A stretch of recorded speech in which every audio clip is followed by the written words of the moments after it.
नमस्कार, जय जगन्नाथ, जय सीताराम। रामचरितमानस बालकांडर दशम दोहा आज आम पढ़ा। तो आरंभ करवा। रामचरितमानस दशम दोहा। प्रिय लागी अति सबहि मम भनिति राम जस संग, भनिति राम जस संग दारु विचारु की करैको बंदिय मंगल प्रसंग सियावर रामचंद्र की जय जय। श्री राम जी के यश के संग से मेरी कविता सभी को अत्यंत प्रिय लगेगी। एठी संत तुलसीदास कौन कहउचंती जे श्री रामंगर संग पाइकिना मोर जो कविताटी समस्तन को प्रिय लागिबो। जैसे मंगल, जैसे मलय पवन के संग से काष्ठ मात्र चंदन बनकर वंदनीय हो जाता है, फिर क्या कोई उसको काठ की तुच्छता का विचार करता है। जेपरि कहउचंती जे मलय पवन संग पाइकिना काठ जेपरि चंदन होइकिना पूज्यनीय हो जाए, सेही परि ता परे कोन से काठ की तुच्छता बोली मन करंती। एना खालीटारे जदि कोठी किसी काठ पड़िथबो तो काठ को न देखिला बेले लोक माने पळे जांती। किंतु चंदन काठ गोटे कोठी जदि हे जाइथिबो, चंदन काठ जदि गोटे पड़िथिबो तो ताकू सब बेले पूज्यनीय हेइ थाए। तो चंदन काठ केमिति हेइ थाए, मलय पवन बाजिकिना काठटी चंदन परिणत हो जाए। श्याम सुरभे पय विशदते गुणद करहि सब पान, गुणद करहि सब पान गिरा ग्राम्य सिय राम जस गावहि सुनहि सुजान सियावर रामचंद्र की जय जय। श्याम गौ काली होने पर भी उसका दूध उज्जवल और बहुत गुणकारी होता है। जेपरि काली गाई क्षीर बहुत उज्जवल और बहुत गुणकारी होता है, यही समझकर सब लोग उसे पीते हैं। यही कथा मानिक नहीं सब लोक माने काली गाई ही क्षीर खोजी था और पी था। इसी तरह गंवारू भाषा में होने पर भी श्री सीताराम जी के यश को बुद्धिमान लोग बड़े चाव से गाते और सुनते हैं। सेहीपरि गाँवलिया भाषा रे हेतिले मध्य श्री सीतारामंकर यश को बुद्धिमान लोक माने बड़ आदर सहित सुनती और गांधी मध्य। मणि माणिक और मोती की जैसी सुंदर छवि है, वह साप पर्वत और हाथी के मस्तक पर बेसी शोभा नहीं पाती।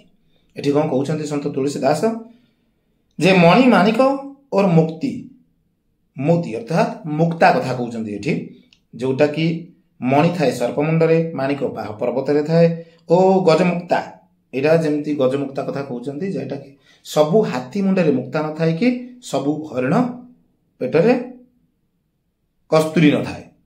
सेही परि कहउचंती जे साप पर्वत और हाथी मस्तक रे ए जो मणि माणिक और मुक्ता थाए से जगह रे थिले सेटा शोभा पाए नाही, किंतु से जगह को जगह को से जो मणि माणिक आ मुक्ता को जगह को से शोभा पाए से विषय रे कहउचंती। सुनो, राजा के मुकुट और नवजुवती स्त्री के शरीर को पाकर ही ये सब अधिक शोभा को प्राप्त होते हैं। सेपरि से गुड़ाक साप मुंडरे किंबा पर्वत रे किंबा हाथी मुंडरे थिले शोभा पाए नहीं। से रजांक मुकुट किंबा नवजुवती स्त्री सहित देहरे गहना होइकिना जेतेबेले आसी जाए सेतेबेले से शोभा पाए।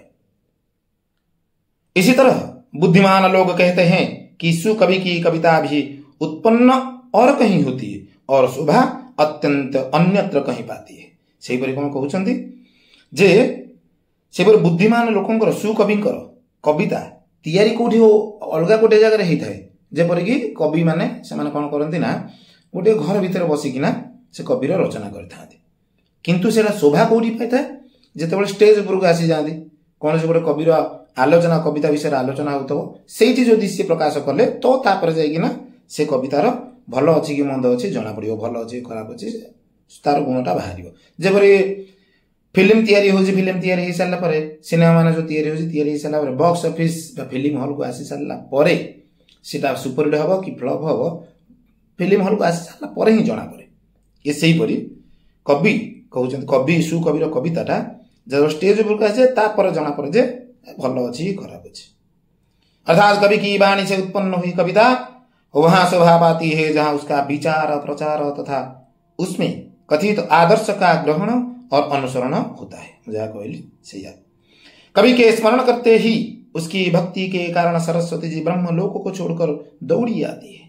पुणी कौन कहउछंती जे कविंकर बाणी रे एमतिया गोटे शक्ति अछि जेमति कि कवि माने जदि स्मरण करछंती खाली माँ सरस्वती के स्मरण करछंती तो माँ सरस्वती ब्रह्मलोक छाड़िकिना भी कवि पाखकू दौड़िकिना पड़े आसी था।